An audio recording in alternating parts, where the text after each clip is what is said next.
अस्सलाम वालेकुम guys, welcome back to another episode of law with Ali. आज के लेक्चर में हम जो पढ़ रहे हैं that is statutory interpretation. Statutory interpretation होती क्या है, इसका मैं आपको थोड़ा सा एक ब्रीफ इंट्रोडक्शन दे दूं पहले कि statutory interpretation are two different words. Statutory comes from the word statute. Statute word का मतलब है लॉ, एक्ट को स्टैट्यूट भी बोलते हैं।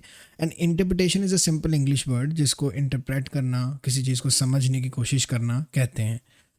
बहुत से एक्ट्स हैं, बहुत से स्टैचूज़ हैं जो पार्लियामेंट ईच ईयर पास करती है, और कभी कभी वो तो पूरा कोशिश करते हैं कि पार्लियामेंट तो पूरी कोशिश करती है कि जो मीनिंग है लॉ का वो वही हो, क्लियर हो, जो वो चाहते हैं वो इजीली इंटरप्रेट हो जाए, कोई ज़्यादा समझने की या उसमें दिमाग लगाने की ज़रूरत ना पड़े।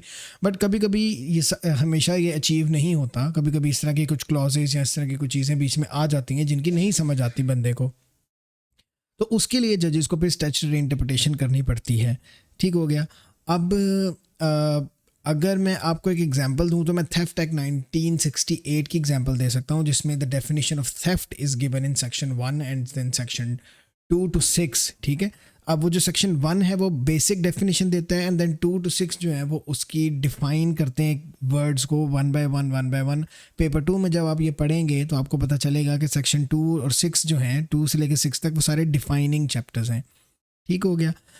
लेकिन हमेशा हर एक्ट के अंदर डिफाइनिंग चैप्टर्स, डिफाइनिंग सेक्शंस नहीं होते। हर एक एक्ट के अंदर डिफाइनिंग वर्ड्स नहीं होते, तो उसके लिए कभी कभी जजेस को थोड़ा इशू होता है कि इसका मतलब क्या निकालें, कैसा निकालें। अब सबसे पहले हम common law rules of interpretation को देख लेते हैं। जो पहला रूल है common law rule of interpretation का, वो है द लिटरल रूल। लिटरल जैसे वर्ड से जाहिर है, लिटरल रूल जो है वो एक्चुअली अर्ली 19th सेंचुरी में डेवलप हुआ था, और ये ही रूल है तब से जो चल रहा है, यही यूज़ हो रहा है। इस रूल को यूज़ करते हुए जजेस जो हैं वो वर्ड्स को उसका प्लेन मीनिंग देते हैं, ऑर्डिनरी लिटरल डिक्शनरी मीनिंग देते हैं, और वो तब भी ये अचीव करते हैं, तब भी यही मीनिंग्स यूज़ करते हैं, even though the result is not very good और justice, even the justice is not served. ये जो आइडिया है ये आर वर्सेस जज of the City of London court 1982 में जो है ये इंट्रोड्यूस कराया गया था, जिसके अंदर लॉर्ड एशर जो थे उन्होंने बोला था कि if the words of an act are clear then you must follow them even though they lead to a manifest absurdity. The court has nothing to do with the question whether the legislature has committed an absurdity or not.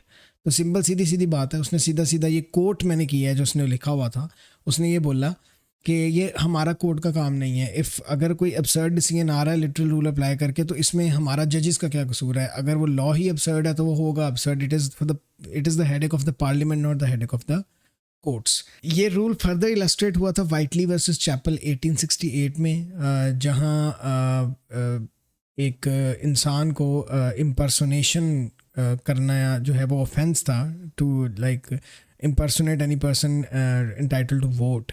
ठीक है। तो defendant had pretended to be a person whose name was on the voters list. वो खुद नहीं था, लेकिन उसने झूठ बोला कि मैं वो फलाना फलाना हूँ, इम्पर्सोनेशन की उसने। और वो जो बंदा जिसके बारे में वो बोल रहा था कि मैं वो हूँ, he had already died. The court held that the defendant was not guilty since a dead person is not in literal meaning entitled to vote. तो उसकी इम्पर्सोनेशन वैसे ही इनवैलिड थी। इवन उसने इम्पर्सोनेट अपने आप को कर भी लिया, हालांकि उसने ऑफेंस किया था। चाहते जजेस तो उसको सज़ा दे सकते थे, लेकिन जज ने सज़ा नहीं दी, क्योंकि जजेस ने कहा कि अगर वो इम्पर्सोनेशन करके वोट कर ही नहीं सका, वो ही इम्पर्सोनेटेड अ डेड पर्सन, और डेड पर्सन का वोट ही नहीं होता, तो फिर क्या फ़र्क पड़ता है? इसका जो दो बहुत अच्छे डिफाइनिंग केसेस हैं उनमें से एक है London versus north eastern railway company versus Berryman 1946, और फिशर वर्सेस बेल 1961। सबसे पहले हम London and north eastern railway company versus Berryman को देख लेते हैं। उसमें एक रेलवे वर्कर था, वो skilled while doing maintenance work. ठीक है। ऑयलिंग कर रहा था वो पॉइंट्स की रेलवे लाइन पे, ही वाज स्किल्ड।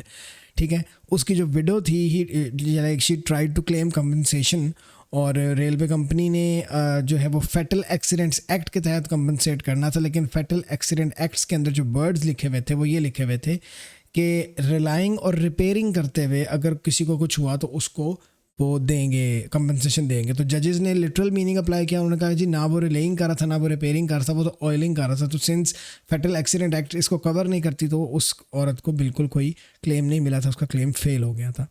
इसी तरह फिशर वर्सेस बेल में एक शॉपकीपर था जिसने फ्लिक नाइफ डिस्प्ले की हुई थी अपनी शॉप में, प्राइस टैग भी उसके ऊपर लगा हुआ था।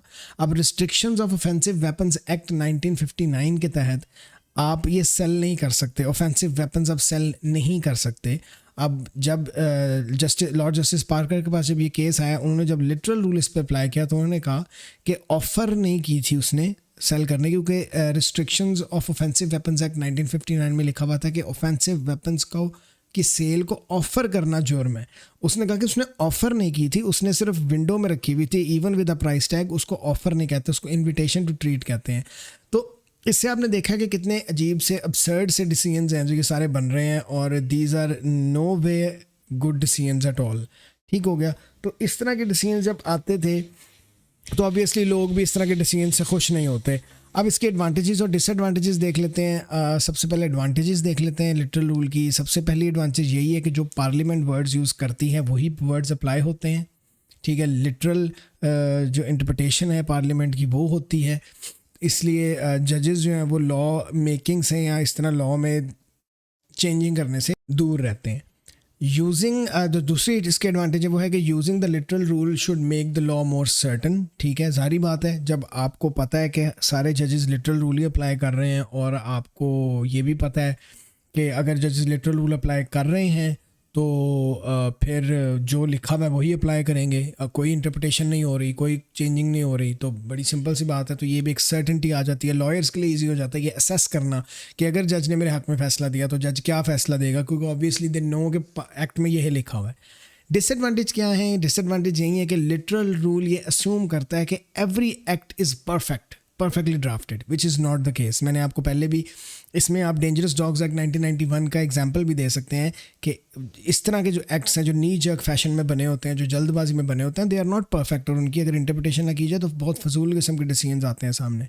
दूसरी डिसएडवांटेज ये है कि when the law is drafted it is not always possible to cover each and every situation that the parliament intended. ज़ाहिर बात है, जैसे वाइटली वर्सेस चैपल में नज़र आता है। अगली डिसएडवांटेज इसकी है कि वर्ड्स में have more than one meaning, और लिटरल रूल अप्लाई करते हुए विच मीनिंग विल यू सेलेक्ट, तो ये एक बड़ी कन्फ्यूजन है। और एक लास्ट डिसएडवांटेज इसकी ये है कि अनफेयर डिसीजंस होते हैं, जैसे आपने London and north eastern railway company versus Berryman देखा और फिशर वर्सेस बेल देखा।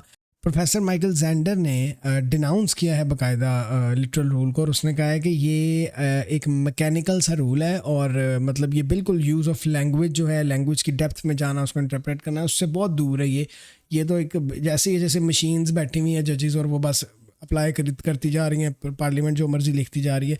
तो इसका जो पर्पज़ है वो फिर वो नहीं है, वो मतलब उसको हम क्या कहते हैं कि जस्टिस करना इसका पर्पज़ नहीं है। अगला जो हमारे पास रूल है वो है गोल्डन रूल। गोल्डन रूल जो है वो एक मॉडिफिकेशन है, लिटरल रूल की ही मॉडिफिकेशन है। ये लिटरल मीनिंग को ही जजेस देखना स्टार्ट करते हैं, लेकिन जज ये देखते हैं कि अगर तो वो लिटरल रूल अप्लाई करते हुए ठीक डिसीजन आ रहा है, फेयरनेस है, तो ठीक है, they will apply the literal rule. लेकिन अगर उनको लगे कि नहीं लिटरल रूल अप्लाई करने पे डिसीजन अच्छा नहीं आ रहा, जस्टिस प्रिवेल नहीं हो रही, तो वो they can slightly change the decision a bit. ठीक हो गया।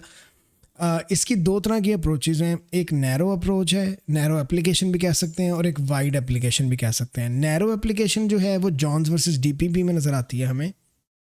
इसमें नैरो एप्लीकेशन में क्या होता है कि द कोर्ट में only choose between the possible meanings of the word और द फ्रेज। अगर तो लिटरल मीनिंग एक ही है बनता, डिक्शनरी मीनिंग ही भी वही बनता है, तो फिर they will go with that word. लेकिन अगर कोई पॉसिबिलिटी होती है कि वर्ड इधर उधर या कुछ सिनोनिम अगर हम यूज़ करने से कोई बेहतर डिसीजन आ जाता है, तो वो narrow application of golden rule के तहत वो डिसीजन उस तरह दे देंगे। इसकी प्रैक्टिस हमने एडल वर्सेस जॉर्ज 1964 में देखी है और आर वर्सेस एलन 1972 में देखी है। अच्छा जी, उसके बाद हमारे पास वाइडर एप्लीकेशन आ जाती है। Wider application of the golden rule जो है वो क्या कहती है कि वाइडर एप्लीकेशन सिर्फ उसके वर्ड्स के सिनोनिम्स को या डिफरेंट फ्रेजेस को नहीं देखती। उन्हें अगर लगे कि एक रिपग्नेंट सिचुएशन आ रही है और रिज़ल्ट जो आ रहा है इसके मतलब डिसीजन देने के बाद जो रिज़ल्ट आ रहा है दैट इज़ नॉट गुड, तो they can modify the words of a statute to avoid that problem. ठीक है। इसका रीसिग्सवर्थ का केस है 1935 का। उस केस का भी मैं आपको बता देता हूँ कि एक बेटे ने अपनी माँ का मर्डर कर दिया था, ठीक है। मर्डर करने के बाद उसका वो एक ही एयर था, माँ का जो वारिस था वो उसका बेटा ही था, ठीक है। उसका बेटा चूँकि वारिस था तो एडमिनिस्ट्रेशन ऑफ एस्टेट्स एक्ट 1925 के तहत अब सारी उसकी माँ की एस्टेट उसके बेटे को जानी थी। अगर अब यहाँ पे अब अगर लिटरल रूल अप्लाई आप करते हैं यहाँ पे, तो इसमें तो कोई शक ही नहीं है कि उसकी सारी जो जायदाद है वो उसकी माँ की उसके बेटे को ही जानी है। लेकिन जज ने कहा कि I will never ever let a criminal benefit from his crime. उसने कहा ये मैं नहीं करने दूंगा कि वो एक उसने क्राइम किया और फिर उसको उसका फ़ायदा भी हो, ये तो हो ही नहीं सकता। तो उसने उसको इनहेरिट करने नहीं दिया था। That is the wider application of golden rule. जो ज़रा इस तरह का कोई डिसीजन आ रहा हो तो जजेस हट के डिसीजन कर देते हैं। इसके एडवांटेजेस डिसएडवांटेजेस देख लेते हैं। एडवांटेजेस में जो है ये रूल, पहला एडवांटेज ये है कि ये रूल रिस्पेक्ट करता है exact word of the parliament की, कुछ लिमिटेड सिचुएशन के अलावा। अगर कोई सिचुएशन ऐसी बन जाए तो कुछ सेंसिबल मीनिंग यूज़ करके अगर अच्छा डिसीजन हो रहा है तो वो कर देते हैं, अदरवाइज वो लिटरल की तरफ ही जाते हैं। दूसरी एडवांटेज इसकी ये है कि सेंसिबल डिसीजंस बनाए जाते हैं। लिटरल रूल में बहुत रिपग्नेंट और बहुत अब्सर्ड डिसीजंस आ जाते हैं, लेकिन इसमें एक सेंसिबल डिसीजन, जैसे आपने रीसिग्सवर्थ 1935 में देखा, it was a very sensible decision और very common sense like was there, right. अब disadvantages of the golden rule में आ जाते हैं कि डिसएडवांटेजेस जो हैं वो ये हैं कि ये बहुत लिमिटेड है यूज़ में, ये ज़्यादा यूज़ होता नहीं है, ये ज़्यादा पॉसिबिलिटी नहीं होती क्योंकि कई वर्ड्स एंड फ्रेजेस होते हैं उनके सिनोनिम्स वगैरह नहीं होते और लिटरल रूल ही अप्लाई करनी पड़ती है। और इसमें माइकल जैंडर ने इसको डिस्क्राइब किया है कि it is a feeble parachute. ठीक हो गया कि ये एक पैराशूट है जो बहुत फीबल है, ये कभी भी फट सकता है, कभी भी, ये बड़ा कमज़ोर सी एक चीज़ है golden rule. In other words कह सकते हैं कि it is an escape route but it can not do much. ये एस्केप रूट तो है बट कुछ ज़्यादा इसको इस्तेमाल करके कुछ ज़्यादा अचीव नहीं किया जा सकता। उससे अगला जो हमारा थर्ड रूल है that is the mischief rule. ये जो रूल है, दिस रूल गिव्स जज more discretion when interpreting legislation, ठीक है, then the previous two rules. इसकी डेफिनेशन जो है वो हेडन्स केस से हमें मिलती है। इसमें वो देखते क्या क्या है, मतलब मिसचीफ रूल को अप्लाई करने से पहले क्या क्या देखा जाता है। मिसचीफ रूल को अप्लाई करने से पहले सबसे पहले ये देखा जाता है कि कॉमन लॉ क्या था बिफोर मेकिंग द एक्ट, कि जब ये एक्ट नहीं था जिसको हम इंटरप्रेट कर रहे हैं उससे पहले कॉमन लॉ क्या था। दूसरा पॉइंट वो देखते हैं कि what was the mischief and defect for which the common law did not provide, कि क्या गलती थी, क्या प्रॉब्लम थी जिसके अंदर कॉमन लॉ में जिसका सोल्यूशन नहीं था तो ये एक्ट बनाया, वो एक्चुअल मसला क्या था जिसको ख़त्म करने के लिए ये एक्ट बनाया गया। What was the remedy the parliament has resolved, ठीक है, कि पार्लियामेंट ने कौन सी रेमेडी जो है वो दी है इस एक्ट के तहत, क्या चीज़ रिजॉल्व की है, कौन सा इशू रिजॉल्व किया है, and what was the true reason of the remedy, और वो रेमेडी देने की असल रीज़न क्या थी। ये वाली सारी बातें जब जज देख लेता है देन द जजेस go to the mischief rule. और मिसचीफ रूल में ज़्यादा डिस्क्रेशन इसलिए है क्योंकि मिसचीफ रूल को यूज़ करते हुए जजेस जो हैं वो एक्चुअली ये नहीं देखते कि वर्ड्स क्या हैं पार्लियामेंट के और डिसीजन क्या हो रहा है, वो ये कहते हैं कि डिसीजन वो होना चाहिए जो पार्लियामेंट का पर्पस था उस एक्ट बनाने का, उस चीज़ को ख़त्म करने का। तो अगर हमारे डिसीजन से वो चीज़ ख़त्म ही नहीं हो रही तो उस डिसीजन का क्या फ़ायदा, राइट। इसका मतलब है पार्लियामेंट की जो इंटेंशन है वो तो पूरी नहीं हो रही। पार्लियामेंट ने एक चीज़ ख़त्म करने के लिए वो एक्ट बनाया था और हम जब वो डिसीजन दे रहे हैं तो वो चीज़ ख़त्म ही नहीं हो रही। तो that what's the point of making the law. ये Courts versus Crown Prosecution Service 2011 का केस है जिसमें एक डिफेंडेंट पे ऑफेंस लगा था under section 72 of the highways act 1835। वो ऑफेंस क्या था, riding a carriage on a footpath by riding a segway scooter. Segway scooter की पिक्चर मैं यहाँ पे लगा देता हूँ ताकि आपको पता चल जाए, क्लियर हो जाए कि सेगवे स्कूटर होता क्या है।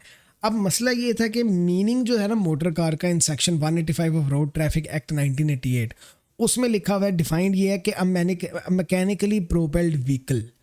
अब डिफेंडेंट ने डिनाई किया कि Segway scooter is not a mechanically propelled vehicle, ठीक है, इट्स अ मैनुअल थिंग, ये मैकेनिकली प्रोपेल नहीं होता। तो लॉर्ड जस्टिस मनबाई ने मिसचीफ रूल इस्तेमाल किया था और ही सेड, और मैं आपको कोट करके बता रहा हूँ कि a motor vehicle is a carriage but it does not follow from this that the carriage must be a motor vehicle. कि एक मोटर व्हीकल तो कैरेज होता है लेकिन ज़रूरी नहीं कि हर कैरेज मोटर व्हीकल ही हो। Indeed, something which is not a motor vehicle can nonetheless be a carriage for this purpose. मतलब कि बिल्कुल अगर कोई चीज़ मोटर व्हीकल नहीं भी है तो वो कैरेज हो सकती है। तो this is how he used it. And this is how he he removed the mischief for which the law was made. तो वो लॉ क्यों बना था कि लोग फुटपाथ के ऊपर कैरेजेस ना चलाएं. तो ये ज़रूरी नहीं है कि वो कैरेज मोटर व्हीकल ही हो, वो सेगवे स्कूटर को भी उन्होंने कैरेज ही डिक्लेयर किया था. And the offence was upheld against the defendant, और उसको इस पे जो भी डैमेजेस वगैरह थे वो हुए थे. इसका एक केस एलियट वर्सेस ग्रे भी है 1960 का, बट सिंस हमने एक केस ऑलरेडी डिस्कस कर लिया तो दूसरा केस डिस्कस करने की ज़रूरत नहीं है. आपकी बुक में होगा या आप इंटरनेट पर सर्च कर सकते हैं, नीचे नाम आ जाएगा लिखा हुआ. Advantages and disadvantages of mischief rule देख लेते हैं. एडवांटेजेस ऑफ मिस्चीफ रूल ये हैं कि द जजेस have greater flexibility in decision making. ठीक है, इट अलाउज द जजेस to look at the gap in the law and the act was design to cover. दूसरा एडवांटेज ये है कि it is preferred to the literal and golden rule as it achieves the parliament's intention.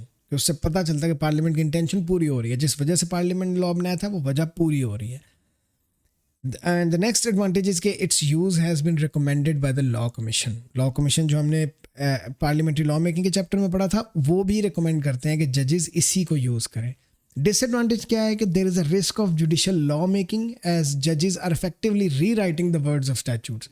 कि चूँकि जजेस जो है वो दोबारा वर्ड स्टैट्यूट्स के लफ्ज़ लिखते हैं अपने डिसीजन में और वो चेंज करके लिखते हैं, तो ये kind of judicial law making शुरू हो जाती है which is not democratic at all, और जजेस का काम नहीं है लॉ बनाना.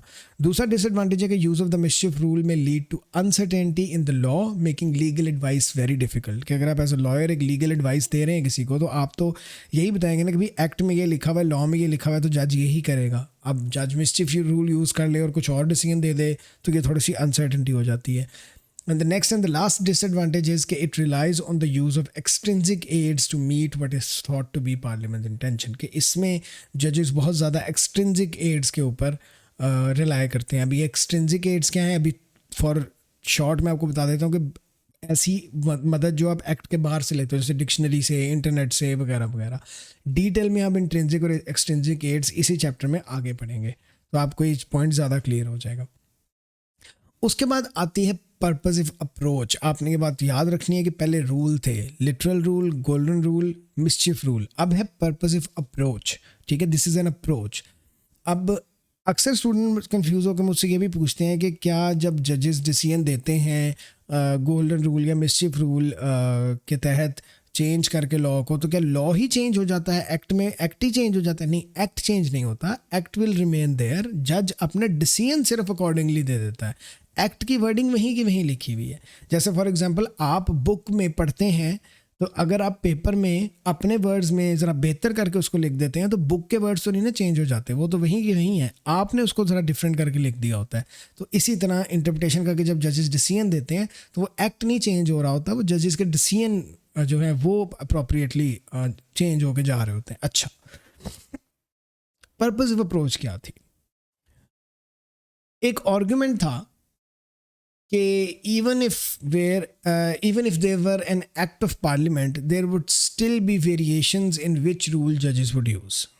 अब ये एक मसला आ गया कि भाई लिटरल रूल भी आ गया, गोल्डन रूल भी आ गया, मिस्चिफ रूल भी आ गया. अब एक एक्ट ऑफ पार्लियामेंट है और 3 रूल्स हैं. अब जज कौन सा रूल यूज़ करेगा? तो ये तो बड़ी कंफ्यूजिंग बात है. कोई जज कोई रूल यूज़ कर ले, कोई रूल यूज़ कर ले.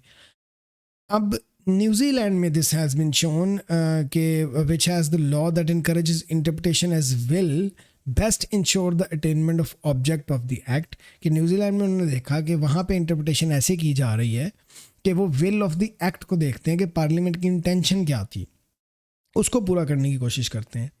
So even though this should mean that this is done in every case, one writer points out that it is sometimes difficult to discover which approach has been used, and the most that can be said that some judges at some periods have been fairly consistent with using the approach that they prefer. तो एक writer ने लिखा था कि अब वैसे तो नहीं पता चल सकता कि कौन सी अप्रोच कहाँ यूज़ हो रही है, लेकिन जजेस जो हैं ज़्यादातर वही अप्रोच यूज़ करते हैं जो वो प्रेफर करते हैं. पर्पसिव अप्रोच जो है वो मिस्चिफ रूल से भी बियॉन्ड चली जाती है. ठीक है, अब स्टूडेंट्स अक्सर परेशान हो जाते हैं कि सर ये मिस्चिफ रूल और पर्पसिव अप्रोच तो सेम ही चीज़ है. तो मैं आपको बता दूं कि रूल्स अब एग्जिस्ट नहीं करते, इतने रूल्स को अब इतना नहीं देखा जाता. पर्पसिव अप्रोच को मॉडर्न अप्रोच भी कहते हैं, इसे यूरोपियन अप्रोच भी कहते हैं. यही अप्रोच है जो अब यूज़ हो रही है और होती है. Approach not the rule.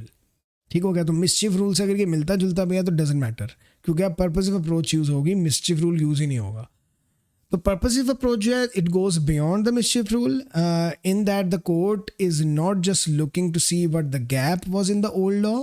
ठीक है, द जजेस are deciding what they believe parliament meant to achieve, कि वो जजेस देखते हैं कि पार्लियामेंट का क्या चीज़ अचीव करना चाहती थी पार्लियामेंट। सिर्फ पार्लियामेंट की विल नहीं देखती, वो सिर्फ ये नहीं देखती कि जो पार्लियामेंट ने जो मसला ख़त्म करने के लिए लॉ बनाया था हम भी वो मसला ख़त्म कर दें। नो, वो देखते हैं पार्लियामेंट अचीव क्या करना चाहती है, बड़े लेवल पे देखते हैं। The champion of this approach was Lord Dunning.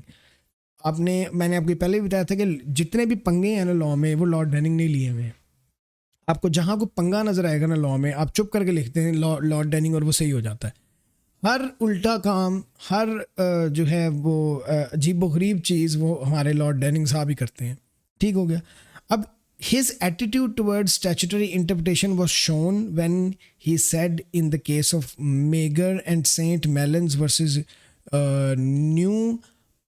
Newport Corporation, Mager and St. Mellons versus Newport Corporation 1950 में उसने बोला, लॉर्ड डनिंग को मैं कोट कर रहा हूँ, कि we sit here to find out the intention of Parliament and carry it out, and we do this better by filling in the gaps and making sense of the enactment than by opening it up to destructive analysis.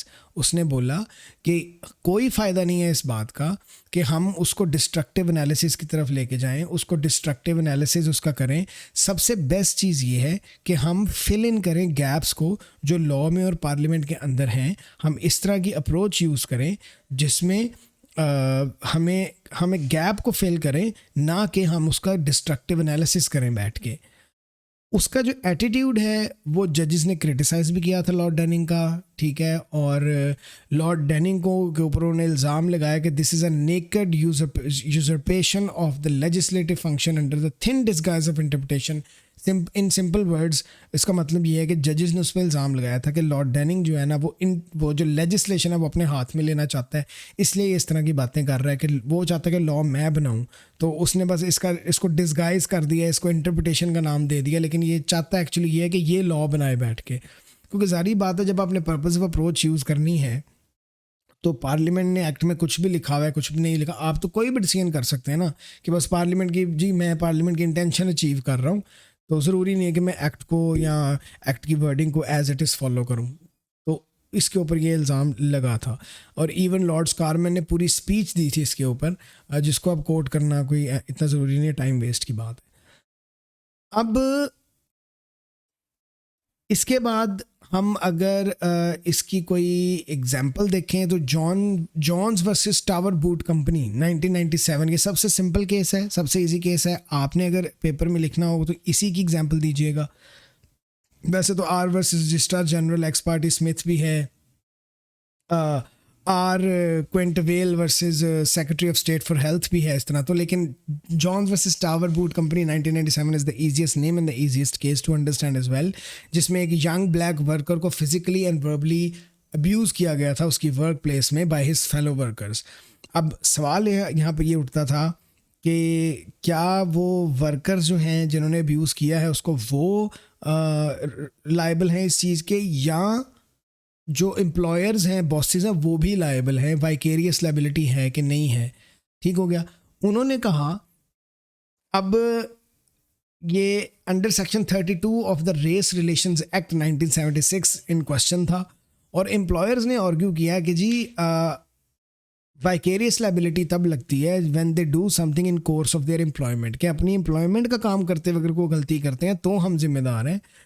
ये abuse करना या जो भी करना है उनका private personal fail था, उनका अपना काम था, उसमें हमारा क्या कसूर है, हम नहीं हो सकते इसमें। लेकिन court of appeal ruled that the parliament's intention when passing the act was to eliminate discrimination in the work place, and this would not be achieved by giving a narrow interpretation to the words course of employment. As a result, the employers were held liable. उन्होंने employers को liable करार दिया था ताकि आइंदा जब कोई employer hiring करने लगे तो वो वार्निंग दे के हायर करे कि भाई ये हरकत ना करना, नहीं तो हम भी जाएंगे, तुम तो जाओगे हम भी रगड़े जाएंगे साथ।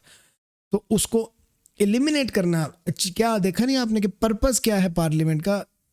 रेसिज्म को एलिमिनेट करना, तो अगर वो इस तरह के डिसीजन देंगे तो रेसिज्म एलिमिनेट होगा, वरना रेसिज्म तो चलता रहेगा। बॉसेस कहेंगे जी हमें क्या, जो मर्जी करते रहो, हमारा क्या जाता है। इसलिए उन्होंने एम्प्लॉयर्स को, बॉसेस को भी लायबल किया। अब हम एडवांटेजेस और डिसएडवांटेजेस देख लेते हैं पर्पसिव अप्रोच की। पर्पसिव अप्रोच की पहली एडवांटेज ये है कि as it can be seen from the case examples जो हमने ऊपर पढ़ी, right decisions are achieved, justice is achieved. Second advantage इसकी है कि जजेस can take account of new technology introduced after the passing of an act. वो नई टेक्नोलॉजी देख के उसकी एड्स लेके अच्छे डिसीजन कर सकते हैं। जो नेक्स्ट एडवांटेज है कि जजेस can fill any gaps in the law left by the parliament और when dealing with the new situations, कि जजेस जो हैं वो नहीं, कोई नई सिचुएशन आ जाए या कोई पार्लियामेंट के एक्ट में कोई गैप्स अगर छोड़े हुए हैं, जैसे कि जॉन्स वर्सेस टावर में गैप ही था ना, कि पता ही नहीं था कि बॉसेस होंगे लायबल या नहीं होंगे, कोर्स ऑफ एम्प्लॉयमेंट का क्या मतलब है, क्या डेफिनेशन है, तो वो डिफाइन, जजेस ने उसको डिफाइन किया कि कोर्स ऑफ एम्प्लॉयमेंट का मतलब क्या है। इससे क्या होता है कि गैप्स फिलअप होते हैं। डिसएडवांटेज में सबसे पहली डिसएडवांटेज ये है कि इट्स अनडेमोक्रेटिक, क्योंकि जजेस इंटरप्रेट करते हैं लॉ को, जजेस अपनी तरफ से डिसीजन देते हैं। ये डेमोक्रेसी के खिलाफ है, क्योंकि डेमोक्रेसी में parliament is the right law making authority. Second disadvantage है कि it may be time consuming to work out what parliament meant, तो जजेस को टाइम ज़्यादा लगता है डिसीजन देने में, क्योंकि उनको टाइम लगता है ये सोचने में कि जजेस क्या, पार्लियामेंट क्या चाहती थी। थर्ड डिसएडवांटेज इज कि legal advice is difficult, as lawyers will not know until the final judgment whether the judges are prepared to use this approach or not। अब आपका क्लाइंट आपसे पूछ रहा है कि सर क्या बनेगा, तो हाउ कैन यू टेल कि क्या बनेगा। जज अपनी तरफ से इंटरप्रेट करेगा, क्या डिसीजन देगा, यूज़ करेगा भी ये अप्रोच के नहीं, you don't know. Last disadvantage is कि it may be impossible to find parliament's intention, कि कभी कभी पार्लियामेंट की इंटेंशन फाइंड करना पॉसिबल ही नहीं होता, समझ ही नहीं आती कि पार्लियामेंट की क्या इंटेंशन है, तो इस वजह से ये वाला रूल अप्लाई करना भी मुश्किल हो जाता है। इसके साथ ही हमारी ये टाइप्स ऑफ स्टैट्यूटरी इंटरप्रिटेशन जो हैं ये ख़त्म हो जाती हैं। नेक्स्ट लेक्चर में हम अब रूल्स ऑफ लैंग्वेज पढ़ेंगे, और रूल्स ऑफ लैंग्वेज में हम फर्दर पढ़ेंगे कि जजेस कौन कौन से लैंग्वेज के रूल्स और कौन कौन सी एड्स इस्तेमाल करते हैं वाइल इंटरप्रेटिंग द स्टैट्यूट्स। तो तब तक के लिए बाय बाय।